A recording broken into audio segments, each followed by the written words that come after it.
Welcome back, guys, to another episode of the Service-Based Business Society podcast.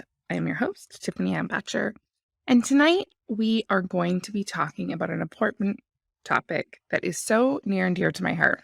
And realistically, it affects every business owner, service-based, product-based. Realistically, if you are going to go out as an entrepreneur, you are going to be faced with this challenge. And it really comes down to self-confidence. And before you think, oh boy, we're going all woo-woo, and we are going a little bit, but I want to talk a little bit about embracing who you are and really deciding what you're not. And I know this sounds really fairly counterintuitive because as business owners, we're a lot of things. We are part firefighter, part janitor, part CEO, part HR, marketing director, all of these different pieces. And as your business grows, it all comes back to initially you.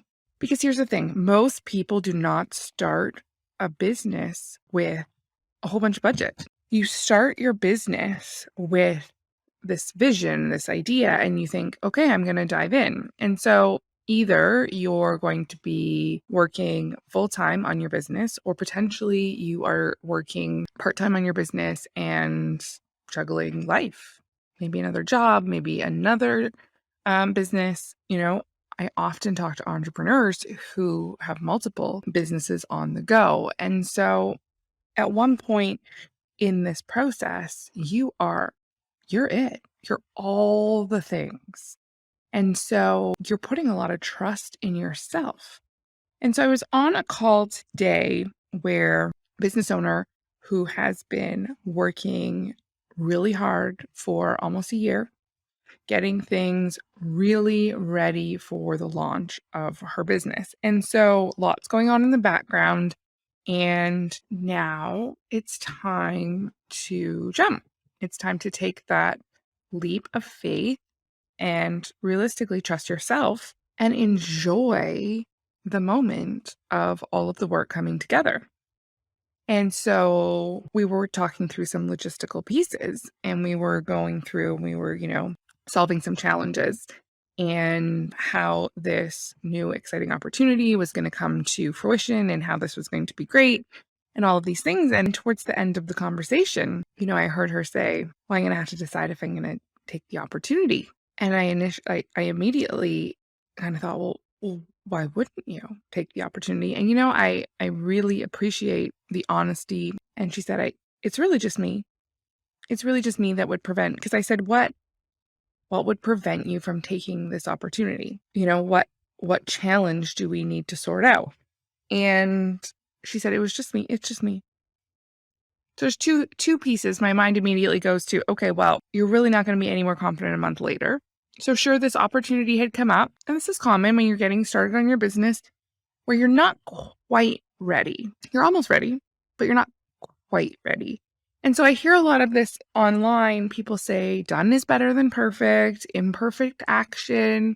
And I, as a person who originally really side-eyed this comment, done is better than perfect, but I do think there is some truth to it. We are never going to be completely ready.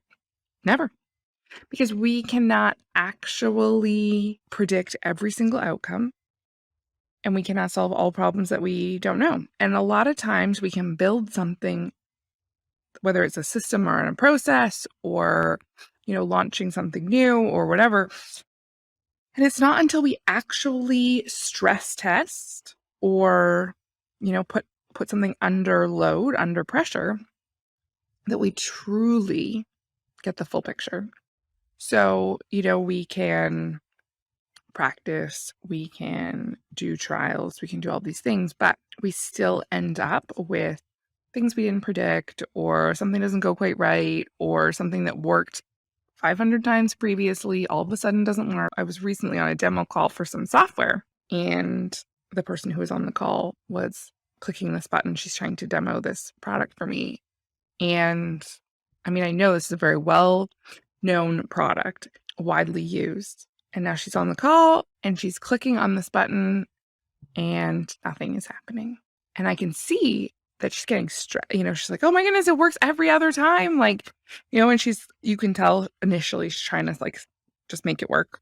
And then she's like, I'm not really sure why it's not working. And I said, it's fine. Let's focus on like what's supposed to happen. Let's talk about this and go through it, because there's a piece of that, that there's something going wrong.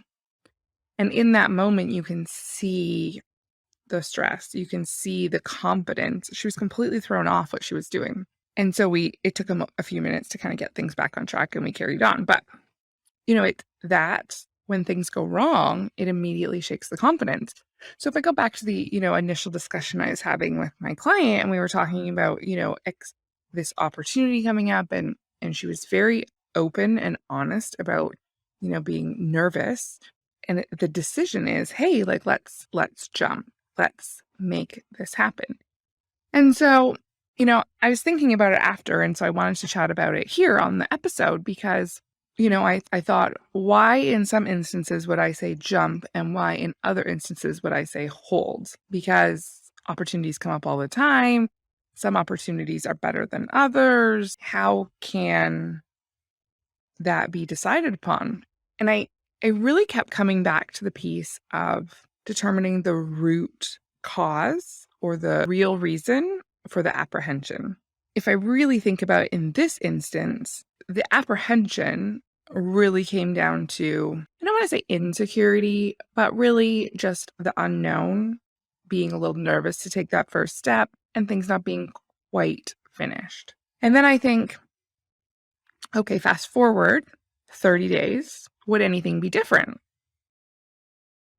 And I would say no, because no matter what, you're still never going to have it's never going to be perfect. And I would say, to say this comment that I hate, done is better than perfect. It still comes back to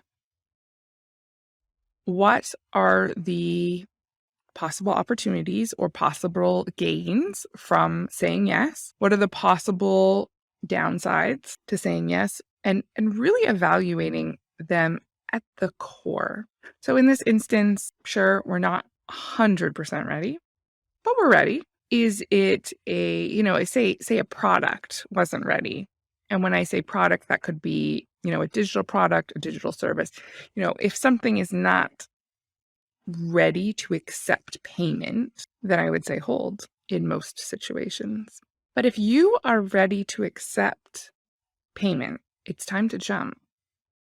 And so realistically, it comes to one of the first pieces as you're building your business or launching a new service or going into a new area, any kind of growth, the focus realistically needs to be to turning the lights on, meaning the focus needs to be on what are the steps that are going to get me and my business to ready. And by ready, we mean accepting payment. Because, fiddling with the background on a website or a little change of this or, printing a business card or getting a t-shirt done or changing the ending of a video, all of these pieces, they are about fine-tuning. Your business can exist realistically without almost everything. There is a very successful coach on the online space, and it wasn't until we really, we were working on something else and we were chatting about business, and she was talking about when she started, she just used, she had a PayPal link to accept payment. She didn't have a website. She didn't have anything else. She would connect with people and she would send them this PayPal request link. People would pay her and she would use like a virtual classroom webinar type situation, and she would teach class. And now, we were kind of talking about how far business has come and how, there's so much progression, but at the same time, there's also so much complexity. She had the ability to deliver the service and she had the ability to collect payment. And so she was ready to turn the lights on. She was ready to say, I'm in business. And so when we're laying out these plans and dates and timelines and tasks, the question really needs to be, number one, what is the apprehension? Because if you have no way to collect payment or you have no way to actually deliver the service, right now you just have an idea, then perhaps jumping into the selling might be premature. Not in all situations, and so I'll come back to that. But if you have the ability to deliver and accept payment, and what's standing in your way is you, it's your nerves, it's your, I want this to be more done, I want this to be better, all of these pieces, it's time to jump. And so to come back to say, things don't always have to be completed entirely before you sell them. What happens? Now let's walk through this example here. You come up with an idea, you figure out how you're going to create the idea, you go through weeks of development, you create the web page, you create all of these pieces, you create some, launching social media graphic, whatever your marketing looks like, and you launch. At this point, maybe you're, 80 hours into this product, you have, everything front to back. And when I say product in a service-based business, that could be a service, but your product is what you're bringing to the market to sell. And crickets. You launch and nothing happens. This is a problem because now you're however many hours into building this out and it falls flat. You do not have what they call product market fit. At this point, you have a couple choices. Number one, of course, we can fine tune, but number two, we can also say scrap it. Number three, you could review and kind of take bits and pieces. The problem is it's sometimes a lot easier to massage your offer if you're not so far down the path of one direction. So if you have this idea and you're not sure that this is going to, be your next top seller, it's really good to either, if you could take it to your current audience, you could, speak to a few others. But at the same point, you want to bring it together enough that you can discuss it, but not so much that you have invested hours and hours and hours into developing something that you don't know if anybody wants. For those who don't know, we have a Facebook community for business owners and entrepreneurs. So head on over to Facebook and search for the Service-Based Business Society. There is also a link down in the description. It really is important to know that your service product solves a challenge of your ideal audience. And so often we need to know enough to get that sample. Maybe, in a service, you could put together a beta program. This is very common in the tech space. People will launch a beta. And so sometimes that's slightly discounted because you're going to be a part of the launch. And often,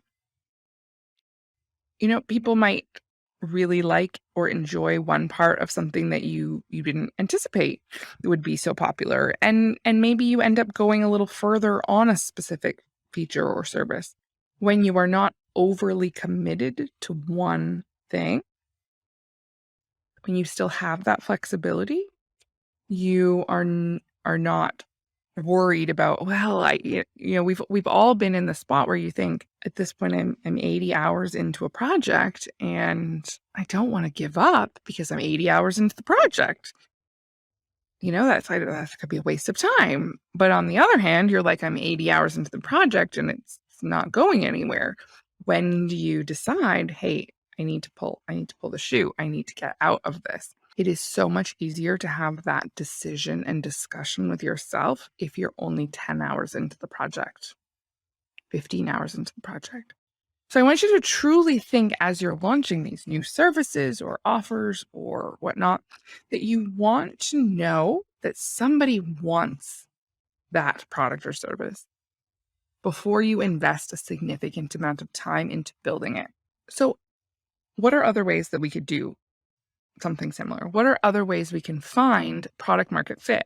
Because realistically, your whole business needs to have product market fit. You have to know that people want what you are offering. And so doing some research in terms of, are there other businesses that are offering what you're offering? What kind of keywords are people searching for? Do people know that they need what you have? And so if we go back to, accepting these opportunities and knowing when to jump and when to hold, it really becomes a part of a bigger strategy right from the beginning, and establishing that you have the product or service that people want, and then deciding what are the steps that are going to get you from here to ready to deliver and ready to accept payment. Some things can come after that. Because realistically, if you get to you're ready to deliver and accept payment and nothing happens, well, then you didn't need the next 15 steps that come after that. One of the pieces of developing this strategy truly comes down to what is the minimum requirement for you to move forward, and establishing that, because that makes it so much easier for you to then decide, hey, am I standing in my own way? Am I preventing this from moving ahead? Because as entrepreneurs who, we talked about how everybody does so many different things, we all, myself included, default to what we feel the strongest in. When you have so many different tasks, so many different pieces, all of these different responsibilities, you're going to go all in. You're going to lean into the ones that you know and you feel comfortable doing. So for myself, I could do, tech, operations, process systems, all of these pieces for weeks to avoid selling. Selling is not my strongest suit. I,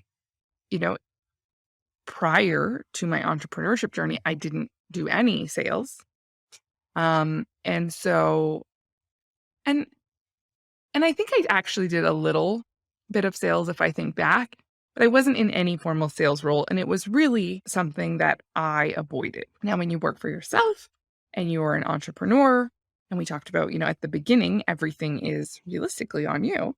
And so, well, now we have to learn how to sell. But to this day, I will avoid doing those things and lean into other things that I feel more comfortable doing. And I have to remind myself, hey, wait a minute. In order to get this new service, new offer to market, I don't need to do all of these other pieces, because realistically, how efficient something is done from, point A to point B is really only relevant if somebody buys it. If it doesn't get purchased, then there's nothing going from A to B, and then the efficiency ultimately doesn't really matter. And so having that clear understanding of the sequence of things that need to occur and which must happen before you press the go button really aids in understanding, when are you almost avoiding or shying away from opportunity or whatnot? When is that being driven by lack of confidence or desire to stay in your comfort zone, or any of these pieces, just doing what you feel comfortable in? The fact of the matter is, being an entrepreneur is uncomfortable, but it should be uncomfortable like when you're at the gym and you're working out and it's like the good pain. This is like, it should be the good uncomfortable in entrepreneurship. Because when it's the bad pain or the bad uncomfortable, that's when, at the gym, this is when injuries occur. When you're pushing too hard, when you're not warming up properly, all of these pieces. In entrepreneurship, that is, the not good uncomfortable comes from being ill prepared, pressing the go button before we have the ability to accept payment, Or what's worse is pressing the go button before we actually have the ability to deliver the service. Those pieces must be established because on the flip side, is every business owner's worst nightmare, the overpromise, underdeliver. And so we want to be sure that we can deliver and that we can accept payment. And anything that comes after that, we need to truly decide, should it prevent moving ahead and making money? Your business will be so much stronger the sooner you can start accepting payment. So don't delay. Don't put off opportunity because you don't want to be uncomfortable. Lean into that pain. It's so much like going to the gym and having that good pain. It's the same as being an entrepreneur, leaning into being uncomfortable.